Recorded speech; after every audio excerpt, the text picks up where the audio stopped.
Hello students, तो आज हम करेंगे एक्सरसाइज 7.3 का क्वेश्चन नंबर 8। तो क्वेश्चन नंबर 8 क्या दे रखा है?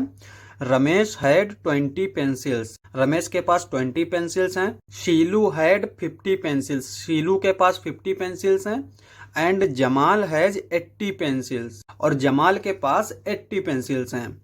After 4 months Ramesh used up 10 pencils. 4 महीने के बाद रमेश ने जो है वो 10 पेंसिल्स को यूज कर लिया। Sheelu has up 25 pencils and Jamal used up 40 pencils. तो यहाँ पे शीलू ने 25 पेंसिल्स को यूज कर लिया और जमाल ने 40 पेंसिल्स को यूज कर लिया। उसके बाद में कहता है what fraction did each use up. तो उसका फ्रैक्शन बताइए जो उन्होंने पेंसिल्स यूज की हैं। तो यहाँ पे हमें सबके लिए फ्रैक्शंस लिखना पड़ेगा। और आगे कहता है कि check if each has used up an equal fraction of her his pencils.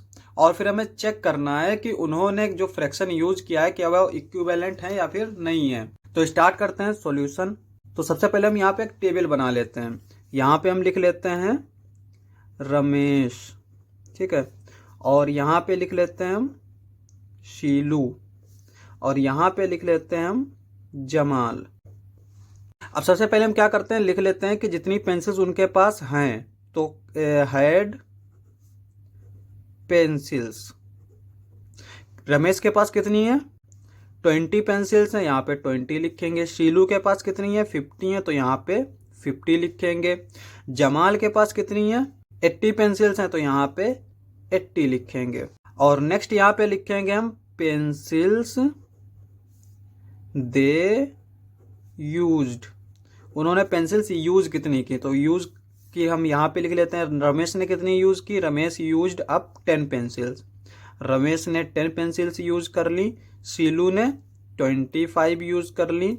Jamal ने 40 पेंसिल्स यूज कर ली। अब हमारा नेक्स्ट रहेगा फ्रैक्शन फाइंड आउट करना। और फ्रैक्शन हम जानते हैं किस तरह से फाइंड आउट करते हैं। टोटल को नीचे लिखते हैं और जो यूज हो जाता है उसको हम ऊपर लिखते हैं।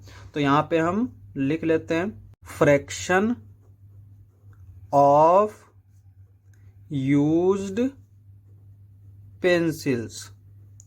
तो यहाँ पे यूज्ड पेंसिल्स का फ्रैक्शन क्या होगा? 10/20। यहाँ पे टोटल तो 50 है, तो 50 को हम नीचे लिखते हैं, ऊपर 25। सिमिलरली यहाँ पे 80 नीचे लिखेंगे, 40 को ऊपर लिखेंगे। तो ये तो हमने सारे फ्रैक्शंस लिख लिए, ठीक है। लेकिन इसमें कहता है कि चेक करना है कि ये इक्विवेलेंट हैं या फिर नहीं है। और इक्विवेलेंट चेक करने के लिए हमें क्या करना पड़ता है? इसको सिंपलेस्ट फॉर्म में लिखना पड़ता है। तो यहाँ पे अगर हम पहले वाले फ्रैक्शन को देखें तो 10/20 है। यहाँ पे ये एक 0 है, नीचे भी एक 0 है, तो 0 0 कैंसिल आउट कर देंगे, तो ये क्या आ जाएगा? 1/2।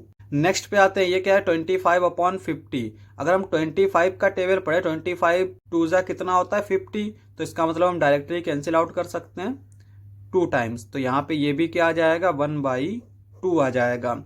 यहाँ पे देखें तो ये 0 0 पहले हम हटा देते हैं इस तरह से, तो ये क्या बचेगा?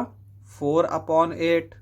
और यहाँ पे हम देख सकते हैं कि ये 4 से डिविजिबल है, ये भी 4 से डिविजिबल है, तो यहाँ पे हम डायरेक्टली कैंसिल आउट भी कर सकते हैं। तो 4 1 जा 4 हो जाएगा, 4 2 जा 8, तो ये भी 1/2 आया। तो यहाँ पे हम देख सकते हैं कि सारे जो हैं वो 1/2 आ रहे हैं। इसका मतलब ये सारे फ्रैक्शंस क्या हैं? इक्विवेलेंट हैं। तो यहाँ पे हम आंसर लिख सकते हैं इस तरह से। यहाँ पे पहले लिखेंगे yes each has used up an equal fraction of their pencils. तो उन्होंने जो है अपनी पेंसिल्स का इक्वल फ्रैक्शंस यूज कर लिया है। क्वेश्चन समाप्त। नेक्स्ट लेक्चर में करेंगे नेक्स्ट क्वेश्चंस। आज के लिए बस इतना ही।